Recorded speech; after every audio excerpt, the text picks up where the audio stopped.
ایک اچھے استاد میں 6 باتوں کا ہونا بڑا ضروری ہے۔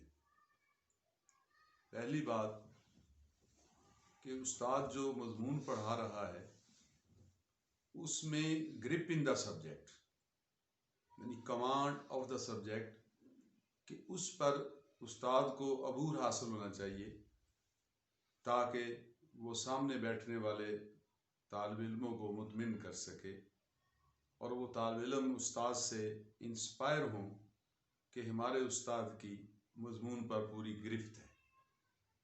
جب مضمون پر گرفت ہوتی ہے تو کلاس بھی کنٹرول ہوتی ہے اور وہ اپنا استاد پورا کلاس پہ ایفیکٹ چھوڑتا ہے۔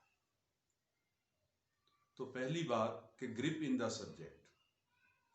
دوسری بات کہ استاد کو ایک اچھا کمیونیکیٹر ہونا چاہیے۔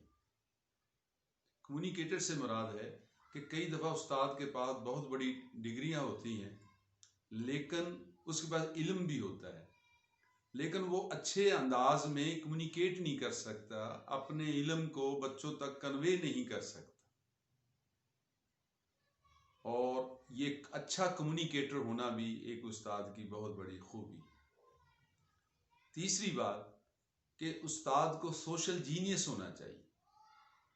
سوشل جینیس سے مراد ہے کہ ایک کلاس میں استاد کے پاس مختلف طباع کے بچے بیٹھے ہوتے ہیں، مختلف مزاجوں کے بچے بیٹھے ہوتے ہیں، تو استاد کو ہر بچے کے مزاج کو سمجھنا چاہیے اور اس کے مطابق اپنی گفتگو کو کلاس میں وقتاً فوقتاً جو ہے وہ تبدیل کرتے رہنا چاہیے بچوں کے مزاج کے مطابق۔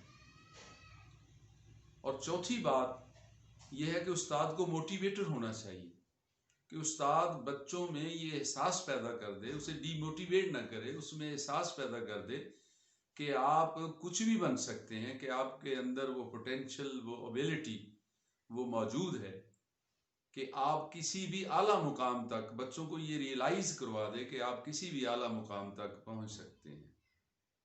اور پانچویں خوبی اچھے استاد کی، عظیم استاد کی یہ ہے کہ وہ لرنر ہو، ہر وقت وہ لرننگ پروسیس میں رہے، وہ سیکھتا رہے۔ جیسے حدیث پاک بھی ہے کہ اطلب العلم من المہد اللحد، کہ ماں کی گود سے لے کر، پنگوڑے سے لے کر، یعنی ماں کی گود سے لے کر قبر کی گود تک علم حاصل کر۔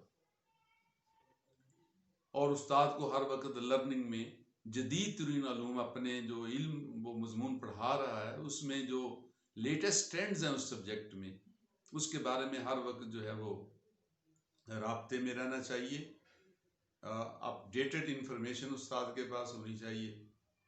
اور اگلی جو خوبی استاد میں وہ یہ ہے کہ استاد کو پروگریسو بھی ہونا چاہیے، اس کی سوچ دقیانوسی نہیں ہونی چاہیے، اس کو حالات کے تقاضوں کو سمجھنا چاہیے اور اس کے ساتھ ساتھ اپنی سوچ بھی تبدیل کرنی چاہیے اور اپنے طلباء کی بھی سوچ تبدیل کرنی چاہیے۔